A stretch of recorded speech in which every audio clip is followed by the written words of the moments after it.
Admiral Chun stood on the bridge of the UESS Indomitable and stared at the view screen before him. The debris field stretched for thousands of kilometers in every direction, like a graveyard of twisted metal and shattered dreams. 37 Krevtor warships had entered the Helix Nebula 6 hours ago with enough firepower to crack a planet. Now they drifted as wreckage and corpses. Chun's fleet had started with 23 ships, only 9 remained functional. The crew around him moved through their duties with the exhausted motions of people who had survived something impossible. Lieutenant Martinez at the tactical station kept wiping his eyes, even though there were no tears left to cry. In Sign Park at communications had a bandage wrapped around her head where shrapnel had carved a line across her scalp. The celebration had lasted maybe 10 minutes before the reality settled in like ice water in their veins. Admiral, damage assessment from the Roosevelt, Martinez said without looking up from his console. Hull breaches on decks 4 through 9. Main engines at 40%. Casualty count still climbing. Chun nodded. Slowly, he had been receiving reports like this for the past hour. Each one was a knife blade between his ribs. The Krevtor had been the third most powerful empire in the known galaxy. Their military doctrine was studied in every war college from here to the rim. They did not make mistakes. They did not commit forces without overwhelming advantage. They certainly did not throw their entire expeditionary fleet into a frontal assault against an unknown enemy. Yet that was exactly what had happened. Chun walked to the observation window and placed his palm against the cold, reinforced glass outside. Recovery shuttles moved between the wrecks like scavenger birds. Some searched for survivors, most searched for bodies. We shouldn't have won this, Chun said quietly. Martinez looked up sharply. Sir? Run the simulations again, Chun ordered.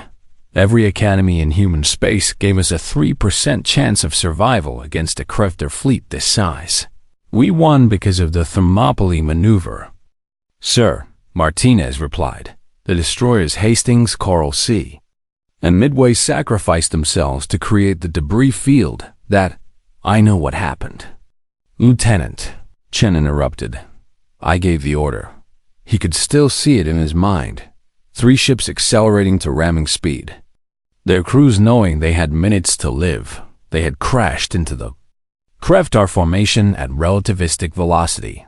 The explosions had sent a wall of shrapnel through the enemy fleet like a shotgun blast through paper. 17 Krevtor ships had been shredded in the first 30 seconds. The rest had broken formation.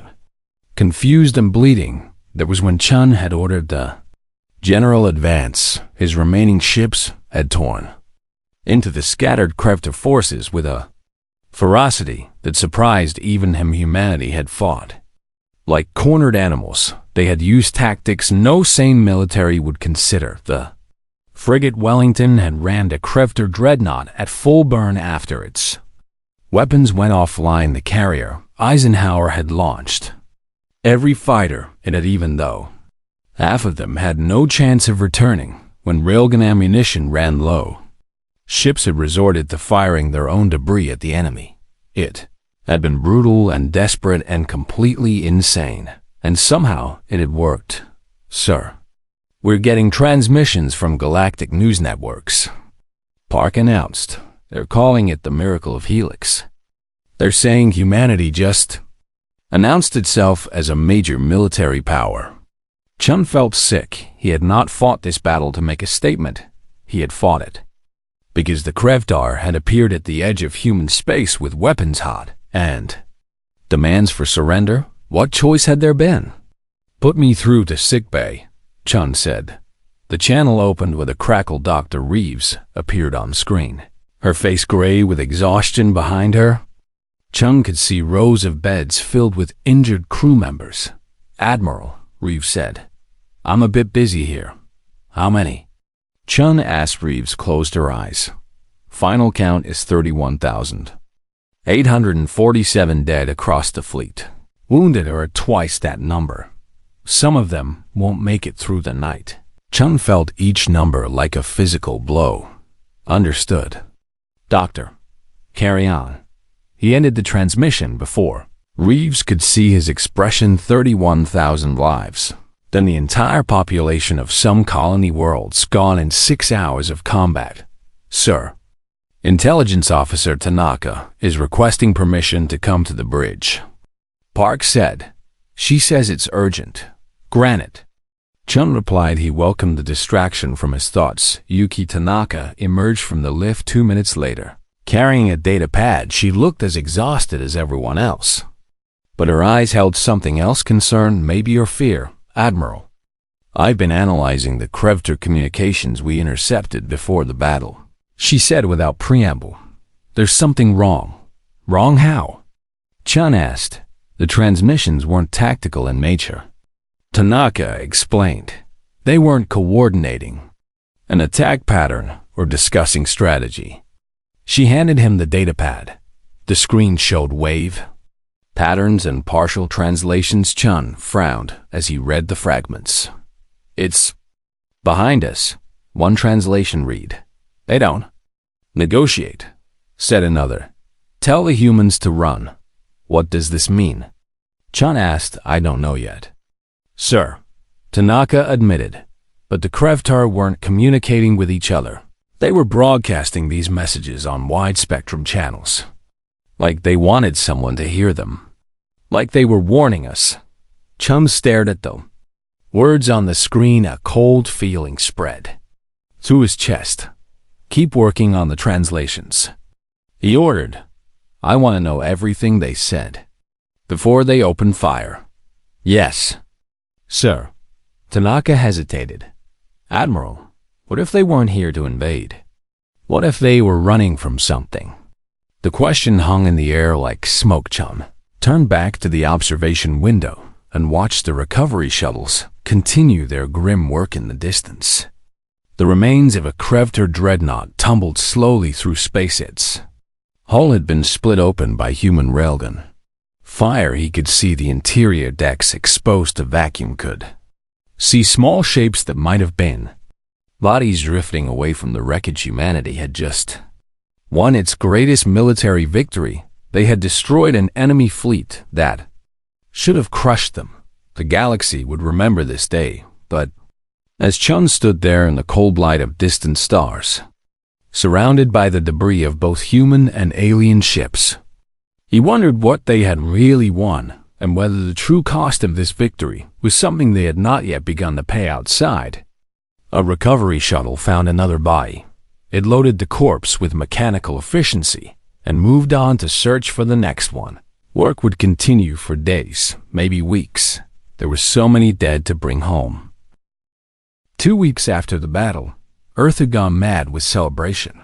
Every major city from New York to New Beijing held parades that stretched for kilometers. People lined the streets waving flags and cheering until their voices gave out. The crew of the Indomitable returned to a hero's welcome that felt surreal after the silence of Space Admiral Chun walked down the gangway of the shuttle and into a wall of sound.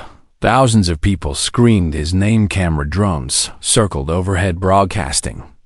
The moment to billions in military band played something triumphant that he could barely hear over the noise. He smiled and waved because that was what heroes were supposed to do inside.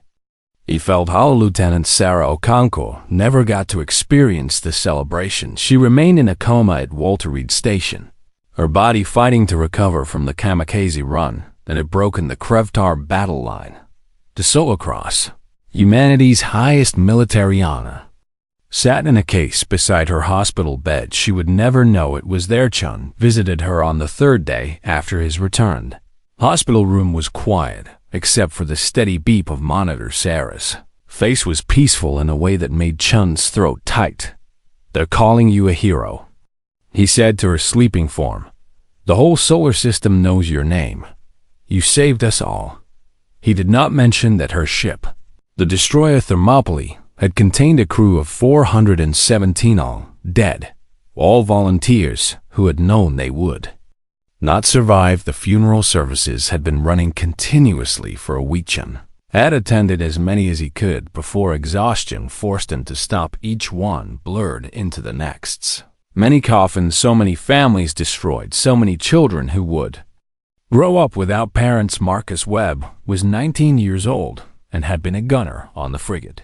Wellington Chun found him in the recovery ward, where they kept the wounded who would live but never be whole again. Marcus had lost both legs below the Didio knee when his compartment lost pressure. He had stayed at his post anyway, firing his weapon until the battle ended.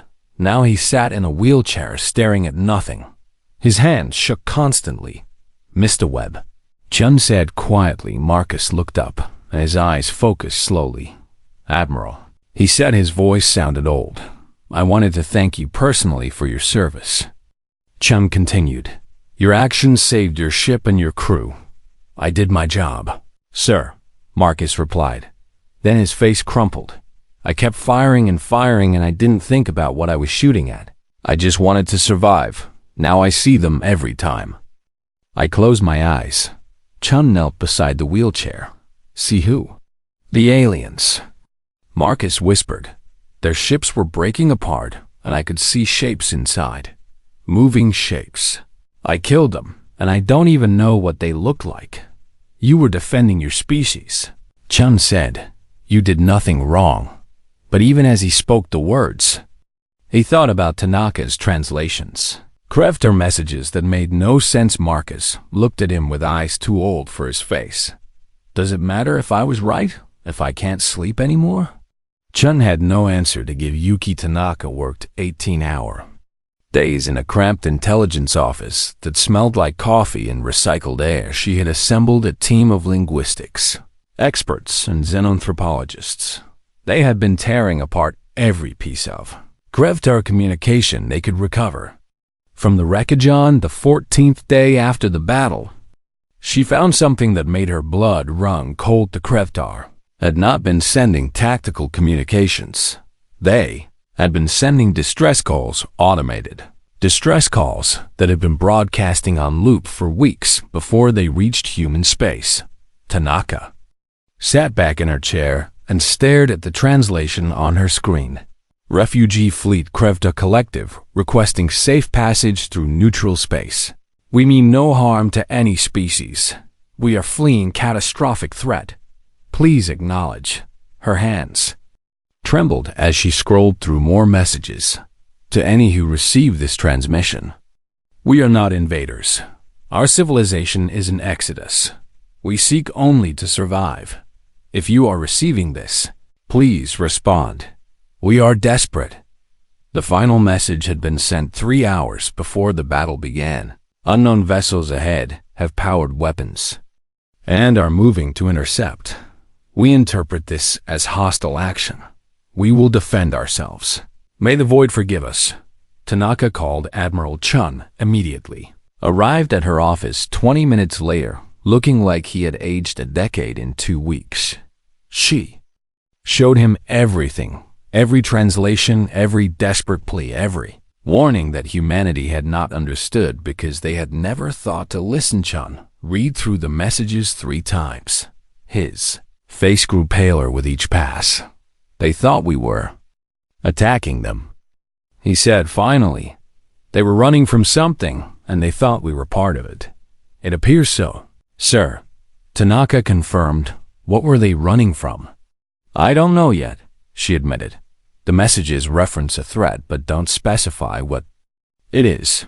We'd need to access their main computer cores to learn more. Most of those were destroyed in the battle."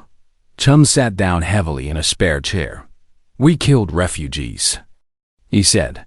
31,000 of our people died killing refugees who were trying to run away from something worse. "Sir, we couldn't have known," Tanaka began. "Couldn't we?" Chun interrupted. "We saw an alien fleet on sensors and immediately assumed they were hostile. We charged weapons. We moved to intercept. We did everything that would look like an attack to a frightened species with nowhere else to go." He put his head in his hands. "Find out what they were running from. He ordered. I need to know what we've done. Chun requested an emergency meeting with Earth's Unity Council. He expected them to be horrified. He was wrong. Council member Rodriguez, a stern woman in her 60s who represented the Mars colonies, listened to his presentation in silence when he finished. She leaned back in her chair. And you want to do what with this information? She asked. Release it, Chun said. The public deserves to know the truth. Absolutely not, Rodriguez said flatly. Sir, we killed refugees, Chun protested. They were fleeing for their lives and we destroyed them. That's not the story the galaxy knows. Rodriguez replied. Right now, humanity is feared and respected. Other species are opening trade negotiations. We have leverage for the first time in our history. If we admit this was a mistake, we lose everything. We lose our credibility, Chun argued. We lose our humanity. Rodriguez countered. Besides, the Crefter technology we recovered from their wrecks is revolutionizing our industrial capacity. Their engine designs alone will advance our fleet capabilities by decades. You want to profit from their deaths? Chun could not keep the disgust from his voice. I want to ensure that their deaths, however tragic, serve a purpose, Rodriguez said. I want humanity to survive in a hostile galaxy. If that means maintaining a narrative that keeps us strong, then so be it. Chun stood up. I won't be part of this. Then you're relieved of duty. Admiral, Rodriguez said without hesitation. Effective immediately. You're reassigned to advisory status only. You've served well, but your conscience is interfering with your judgment. Chun left the council chamber feeling numbed. 2 weeks ago, he had been a hero. Now he was a liability. The truth was dangerous because it made people uncomfortable. Better to maintain the lie and sleep. Easy Sarah Okonkwo woke up on the 20th day after the battle. Chun was there when her eyes finally opened. She looked around in confusion until she saw him. Did we win? She asked. Her voice was rough from weeks of disuse. We won. Chun confirmed. Then he told her everything about the parades and medals, about the Crefter translations, about what they had really destroyed. Sarah listened without speaking. When he finished, tears ran down her face. I killed children, she whispered. Probably, Chun admitted. Their ships carried civilians. We found personal belongings in the wreckage. Family photos. Toys. Sarah turned her face away. They're calling me a hero. I know, Chun said. I'm sorry. Don't be, Sarah replied. Just tell me what we do now. I don't know yet, Chun admitted. But we remember. We remember who they really were. Outside the hospital window, the victory celebrations continued. Earth had never been prouder. The cost would come later. 3 months after the Battle of Helix Nebula, humanity walked through the galaxy like kings. Every species that had once ignored Earth's diplomatic envoys now returned their calls within hours. Trade routes that had been closed for decades suddenly open to human ships. The merchant guilds offered favorable rates. The mining cartels negotiated access to resource-rich asteroids that had previously been off-limits. Ambassador Williams stood in the Great Hall of the Galactic Trade Commission and felt a thrill run through her. The Quillian representative, a bird-like creature with iridescent feathers, bowed its head as she passed. The Methrin delegation moved aside to let her through. Even the proud Ascendancy senators nodded with what might have been respect.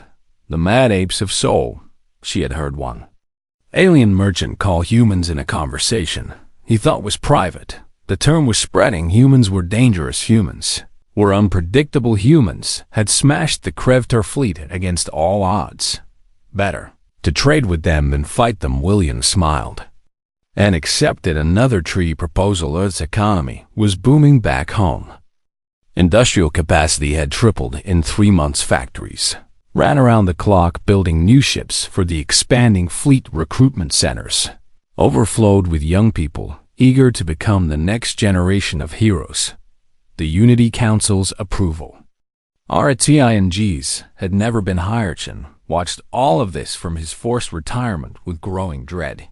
He lived in a small apartment now, far from the centers of power. Most days he sat at his desk and worked through Krevtar data that Tanaka sent men in encrypted packages. She had been reassigned to a research station analyzing captured alien technology. It was a promotion that felt like exile, but she kept digging together. They had pieced together the truth of what happened.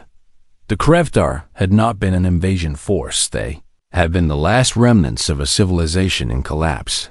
Their home systems had been consumed by something they called the Varox. Krevtar records described a slow apocalypse that had lasted 2 generations, planet after planet falling silent and entire. Colonies vanishing without trace, a wall of annihilation advancing through their space like a tide. The Krevtar had run. They had packed everything they could onto their ships and fled into the void. They had wandered for 60 years searching for a new home. The fleet that approached Earth had been their last hope. 47 ships carrying the final 3 million survivors of a species that had once numbered in the billions. They had been exhausted and desperate. Their navigation systems had failed. They had drifted into human space by accident when they saw Earth's defense fleet powering weapons and moving to intercept. They panicked. They attacked because they thought they had no choice. John had tried to present this to the Unity Council. He was denied entry to the chambers. He tried to release the information to the press. His communications were blocked. He tried to contact other admirals and former colleagues. They stopped returning his calls. The narrative was set. Humanity had won a glorious victory against hostile invaders. To suggest otherwise was unpatriotic at best and treasonous at worst. On the 105th day after the battle, Chun received a visitor. Sarah Okonko stood at his door wearing civilian clothes. She had been discharged from the military with full honors. Her recovery was being called miraculous. She had declined every interview request and public appearance invitation. "I needed to see you," she said. Chun let her in. They sat in his small living room and drank tea that had gone cold. "I've been doing research," Sarah said, "into the Krevtar. I found the same things you did." "Then you know what we did?" Chun replied. Sarah nodded. "I killed families, children, people who were just trying to survive." Her voice remained steady, but her hands shook. "The medal they gave me weighs nothing," she continued. "I thought it would be heavy. I thought I would feel proud. Instead, I just feel sick." "We can't change what happened," Chun said. "No," Sarah agreed. "But we can't let people forget the truth. The council won't allow it," Chun replied. "Then we find another way." Chun looked at this young woman who had sacrificed everything for a cause that turned out to be built on misunderstanding. "What do you suggest?" "I don't know yet," Sarah admitted. "But I know I can't live with the lie." Before they could continue, Chun's communication terminal chimed. It was Tanaka. She appeared on screen, looking pale. "Turn on the Galactic News Network," she said without preamble. Now, Chun activated his view screen. The images that appeared made his blood run cold. A fleet had emerged at the edge of what had been Krevtar space. 300 vessels, each one massive beyond anything humanity had ever built. The designs were wrong, angular, and precise, in ways that organic minds did not create. The news anchor, a Quillian journalist, spoke in a trembling voice. Preliminary reports identified these vessels as belonging to the Vaharox Collective.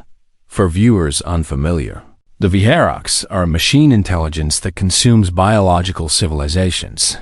They have not been seen in this region of space for nearly a century. Their appearance in the former Krevtar systems confirms what many Xenohistorians suspected. The Krevtar were fleeing the Vaharox advance.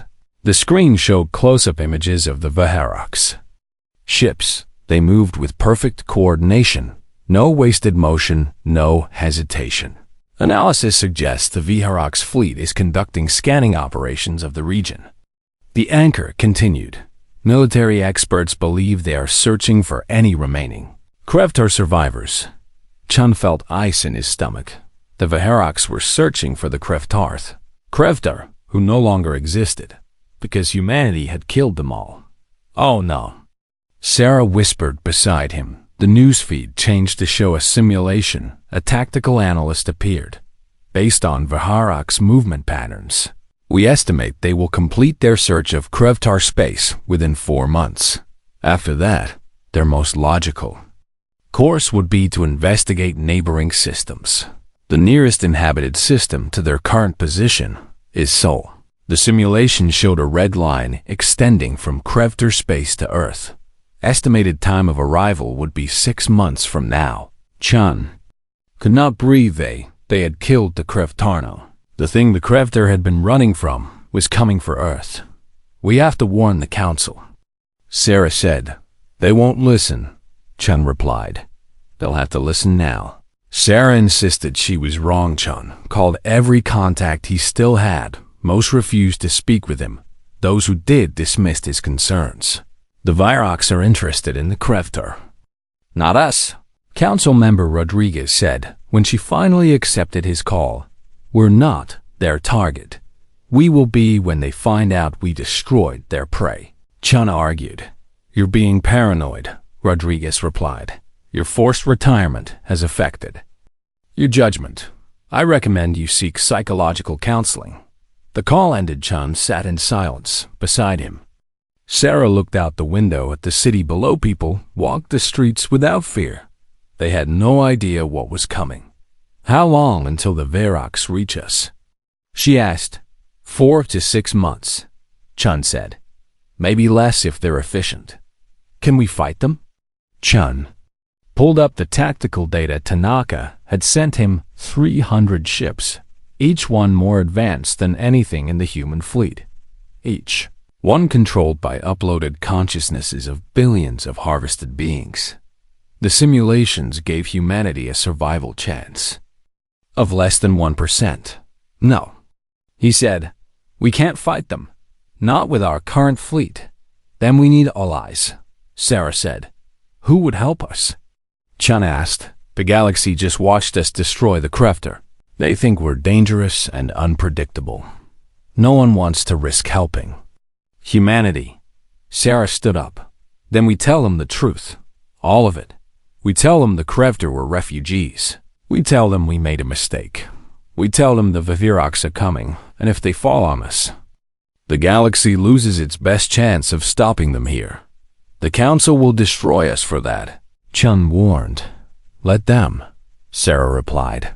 I've already lost everything that mattered. At least this way some good comes from it. Chun looked at this young woman who should have had a lifetime of glory ahead of her. Instead, she was willing to sacrifice her reputation and legacy for a species that had died because of her. You understand they'll call you a traitor, he said. I've been called a hero, Sarah replied. That was worse. Chun made his decision. I'll contact my sources in the press. Get everything ready. We release the full truth in 48 hours. Outside, Earth continued its celebration. The parties had been going for 3 months. No one noticed the red line on the tactical displays. No one saw the fleet of machines moving through the void. No one knew that humanity's greatest victory had guaranteed its destruction. Not yet, but they would soon. The truth hit the galactic networks like a plasma torpedo. Chun and Sarah released everything. Kreftar distress calls, translation of refugee police personal belongings recovered from the wreckage, images of children's toys floating in the debris field. The response was immediate and devastating. Earth's Unity Council collapsed within a week. Council member Rodriguez resigned in disgrace. 3 other senior officials were arrested. Ambassador Williams recalled from her posting. The celebrations stopped. Parades ended. The industrial boom stalled as trade partners withdrew, and horror humanity had not won a glorious victory. They had committed an act of catastrophic stupidity. The galaxy's opinion shifted overnight. Fear transformed into contempt. The dangerous warriors became the reckless fools. Alien news networks ran endless analysis of how humanity had misread every signal. How they had attacked first and asked questions, never how. Their arrogance had destroyed an entire civilization. Chun watched the fallout. From a hotel room where reporters had tracked him down, his face was on every screen. Some called him a hero for revealing the truth. Most called him a traitor for destroying Earth's credibility. He did not care about either label. All he cared about was the tactical display showing the Viharok's fleet still advancing. 4 months had passed since they appeared in Krevter space. Their search was nearly complete. Soon they would turn towards Seoul. Admiral Chun, you have a visitor, the hotel security officer announced. Chun opened the door to find Marcus Webb standing there. The young man still walked with a slight limp despite his cybernetic legs. Mr. Webb, Chun said, I didn't expect to see you. I re-enlisted. Marcus said, they didn't want to take me at first because of the injuries. I convinced them. Why? Chun asked. Marcus came inside and sat down heavily. Because I need to fix what I helped break, he said. The Krevter I killed are dead. I can't bring them back, but maybe I can stop the Viharoks from killing anyone else. Chun felt something crack in his chest. This boy had already given so much. You don't owe anyone anything, he said. Yes, I do, Marcus replied. I owe it to everyone who died because we were too stupid to think before shooting. Besides, I heard they're recalling you to service. Chun nodded. The new interim government, desperate and terrified, had begged him to return fleet admiral this time. Full authority over Earth's military. It was a promotion born from panic. I accepted, Chun admitted, because someone needs to be in charge who remembers what we did. Someone who won't make the same mistake twice. Yuki Tanaka was already at Naval Command when Chun arrived. She had assembled every expert she could find in technology. Specialists, tactical analysts, AI researchers, anyone who might understand how to fight an enemy that thought impure. Mathematics. The Viharoks Collective is not like any opponent we faced, Tanaka explained to the assembled command staff. They don't have emotions. They don't make mistakes. They calculate every variable and execute with perfect efficiency. She displayed images of Viharok ships that had been captured by long-range scanners. Each vessel is powered by the uploaded consciousnesses of billions of beings they've harvested. They take biological civilizations and convert them into processing power. The Krevter were running from this for 60 years. We killed their last 3 million survivors. A heavy silence filled the room. How long until they reach us?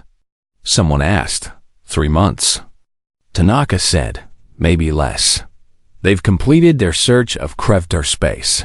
Long-range sensors detected course changes 2 days ago. They're heading towards Seoul. Chun studied the tactical projections. Earth's fleet now numbered 85 ships. Thanks to the frantic construction efforts of the past 6 months, the Viharoks were bringing 300. The simulations gave humanity a survival probability of 0.4%. We need allies, Chun said. Who's going to help us? Another officer asked bitterly. Everyone knows what we did now. The galaxy thinks we're idiots. Then we ask anyway.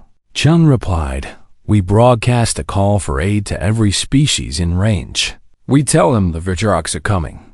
We tell them that if Earth falls, they might be next. The message went out that same day. Earth's plea for assistance was broadcast on every diplomatic channel. Chun recorded the message himself. He did not make excuses. He did not try to justify what humanity had done. He simply stated the facts. The Krevtar were dead because of human error.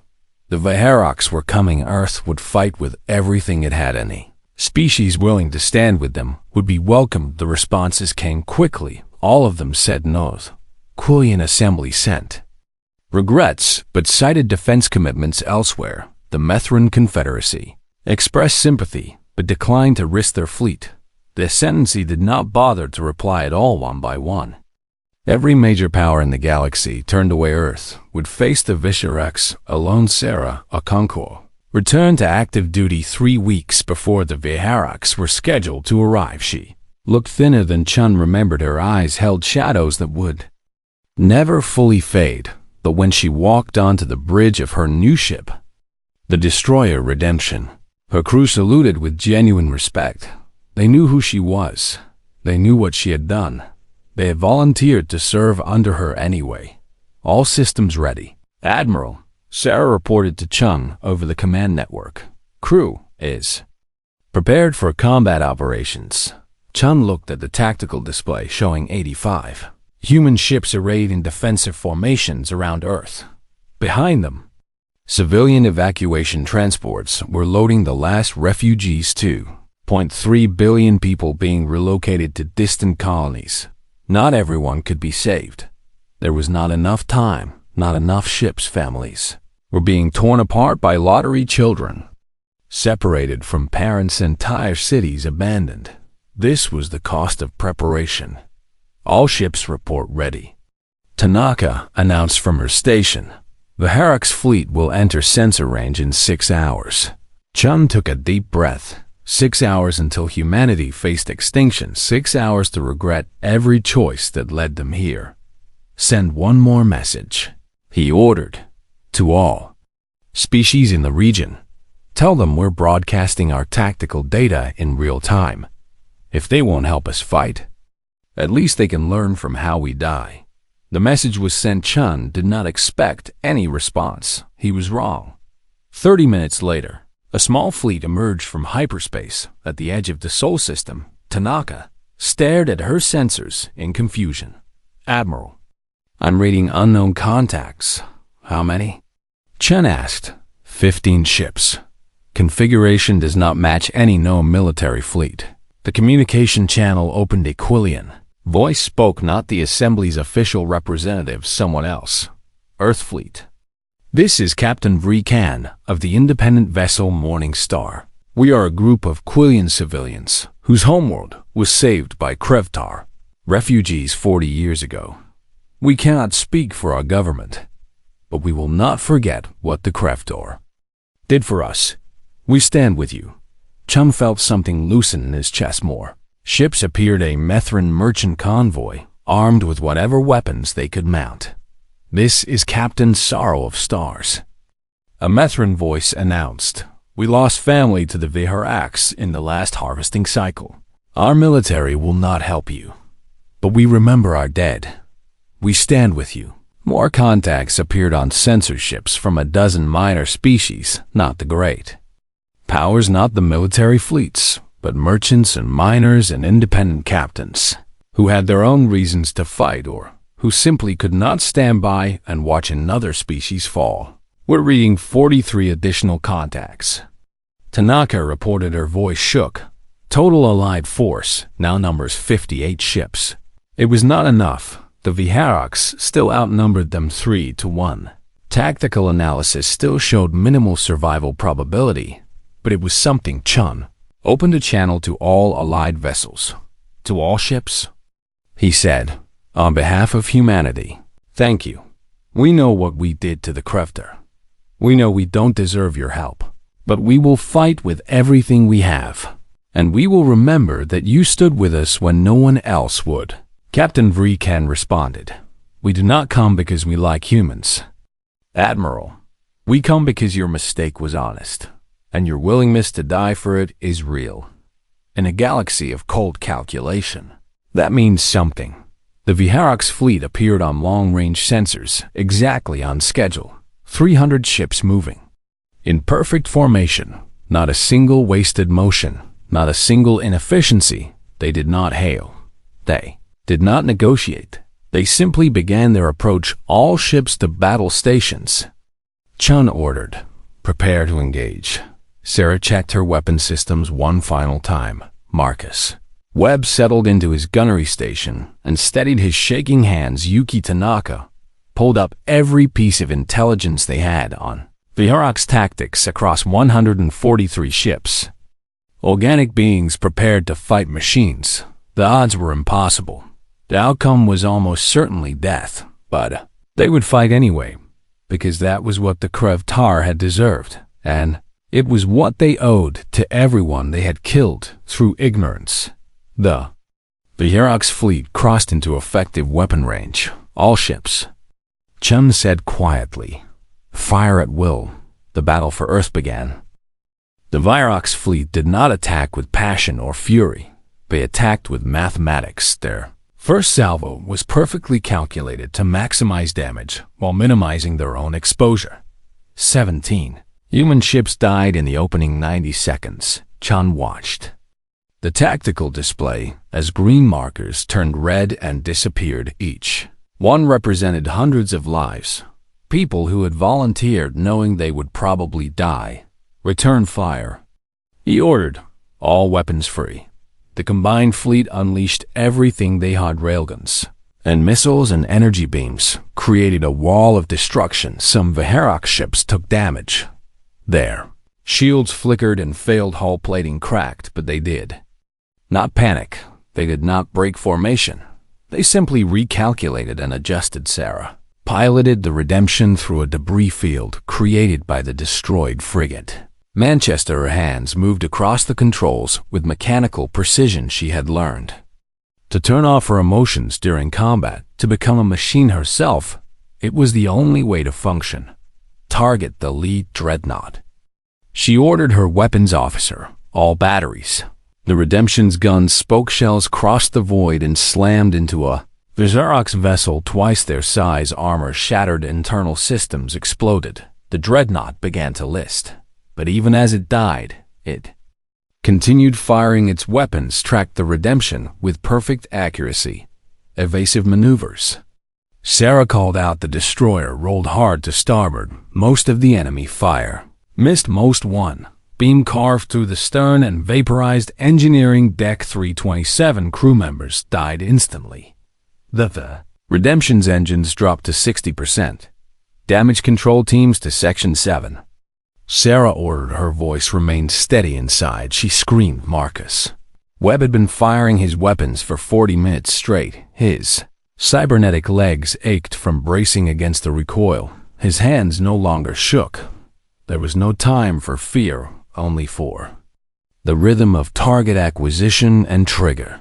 Pull, target, fire, target, fire. His gun crew worked with desperate efficiency. They had become a single organism, dedicated to dealing death. A Virox destroyer appeared on their targeting screen. Fire. Marcus said. The gun spoke. The round traveled at a fraction of light speed and punched through the enemy ship's hull. The destroyer began to break apart. Marcus felt nothing, no triumph, no satisfaction, just exhaustion. Next target. He said. The battle had been raging for 3 hours when Chun realized they were losing. Not quickly, not dramatically, just inevitably.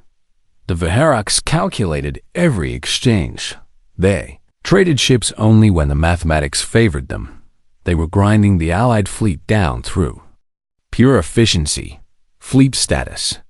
Chun demanded. Tanaka's voice was hoarse. We've lost 41 ships. The Virox have lost 78. But their remaining vessels are still combat effective. Our damaged ships are struggling. The mathematics were brutal. The Allied fleet had started with 143 ships. They were down to 102. The Virox had started with 300. They still had 222. This rate, humanity would be extinct in 6 hours. Evacuate the civilian transports. Chun ordered. All of them. Now, sir, we haven't loaded everyone yet. Someone protested. I know, Chun said. But if we wait any longer, they'll all die anyway. Get them out of the system. The evacuation fleet began its jump to hyperspace. 2.3 billion souls fleeing their homeworld behind them. Earth stood alone, defended by a dying fleet. Sarah's ship had lost main power. They were running on emergency batteries. Half her crew was dead. The other half was wounded. But the Redemption's guns still worked. Target that cruiser, she ordered. Her weapons officer, a kid who looked about 17, nodded. His face was covered in blood from a head wound. Targeting, he said. The last gun fired. The shot went wide. Sarah watched it miss and felt a wave of despair. They Had failed all of this. All the death and sacrifice it was not enough. Then something unexpected happened. Captain Vreekan's ship, the Morning Star, accelerated to ramming speed. The Quillian captain opened a channel. "For the crafter who saved my world," Vreekan said, "may your deaths be remembered." The Morning Star slammed into a Viharok's command ship at relativistic velocity. Both vessels ceased to exist. The explosion created a debris field that tore through 3 more Viharok's ships. "The Quillians are sacrificing themselves," Tanaka reported. "They're using kamikaze tactics." More alien ships followed the Methrin merchant convoy. Independent captains from species Chun had never heard of. They had come to help Earth now. They were dying for it. One by one they accelerated too. Ramming speed, one by one they crashed into the enemy fleet. Each death bought minutes. Each sacrifice damaged the Viharok's formation. Chun wanted to order them to stop, wanted to tell them not to throw their lives away, but he had no authority over these ships, and they had made their choice. Marcus watched the alien ships die through his targeting scope, watched them give everything for a species they barely knew. Airs ran down his face. "Target the wounded dreadnought," he said. "Fire." His gun crew fired until their ammunition ran dry. Then they grabbed breached hull plating and threw it at the enemy. When that ran out, they vented atmosphere to create thrust and pushed debris toward the Viharoks. If they were going to die, they would die fighting. The battle raged for 7 hours. Both fleets were bleeding. The Viharoks had lost 180 ships. The Allied fleet was down to 34 vessels. Earth's surface had taken 3 direct hits from weapons fired that penetrated the defensive line. Continents burned, cities were ash, but humanity still fought. Chun stood on the bridge of the Indomitable and watched his fleet die. Every ship that fell was a failure. Every crew that died was on his conscience. The tactical analysis said they had bought enough time for the evacuation fleet to escape. 2.3 billion people would survive it. Was not everyone, not even close, but it was something, sir. "I'm reading a change in Viharok's formation," Tanaka said suddenly. Chun looked at the display. The enemy fleet was pulling back, not retreating, not defeated, just withdrawing to regroup. "What are they doing?" someone asked. "Recalculating," Chun realized. "They came here expecting to harvest the crafter. Instead, they found a united fleet willing to die to stop them. They're reassessing the cost." The Viharok's fleet held position at the edge of the system for 10 minutes. Nothing happened. Then they turned and jumped to hyperspace, all of them. They were gone. The Allied fleet floated in stunned silence. "Did we win?" Marcus asked over the command network. "We survived," Chen corrected. "That's not the same thing." The final casualty count came in over the next 6 hours. 52 human ships destroyed out of 85. 78,000 personnel dead.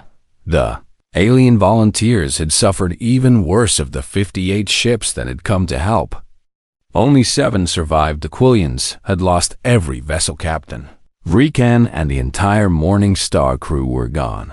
Methrin convoy had been annihilated. Species that Chen had never heard of before the battle would never be seen again. They had died for Earth. Chen stood in the command center and looked at the names scrolling across the screen. So many dead, human and alien, all because humanity had been too arrogant to listen, too quick to fire, too stupid to understand what they were really fighting. Viharok's would return eventually. They always did, but for now, Earth had bought time. Sarah Okonkwo sat in the wreckage of the Redemption and waited for rescue around her. The surviving crew members tended to the wounded. They had run out of medical supplies hours ago now. They just tried to keep people comfortable. Through the shattered view screen, Sarah could see Earth scarred and burning, but still there, still alive. "We did it," her weapons officer said. The kid with the head wound, his name was Tommy Chun, 17 years old, Admiral Chun's grandson. Sarah had not known him until just now. "Yeah," she said, "we did it." She did not mention that they had won by copying the same desperate tactics the Krevter had probably tried, the same kamikaze runs, the same willingness to die. The same mathematics of sacrifice. Humanity had become what they had destroyed. Marcus Webb was pulled from the wreckage of his gun station 6 hours after the battle ended. Both his cybernetic legs were gone again. Ripped off by explosive decompression, he was alive by pure chance. A piece of debris had sealed the breach before all the air escaped as the medics loaded him onto a stretcher. He looked up at the stars somewhere out there. The Virocs were regrouping somewhere out there. Other species were watching to see what humanity would do next. Somewhere out there, the ghosts of 3 million Krevta refugees drifted in the void.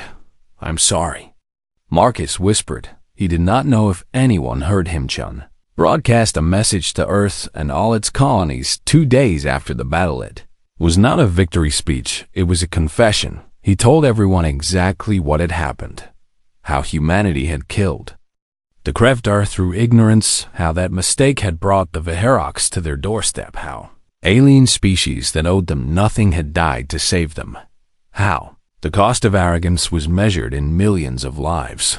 "We will build a memorial," Chun said, "not just for our dead, but for the Krevtar, for every refugee we killed without understanding who they were. We will remember their names. We will tell their stories. We will make sure that every human child learns what we did, so that it never happens again." The political fallout was catastrophic. Earth's government collapsed again. The military command structure was reorganized. Some called Chun a hero for his honesty. Others called him a traitor for destroying humanity's image. He did not care about either label. 6 months later, the memorial was completed. It stood in orbit around AA.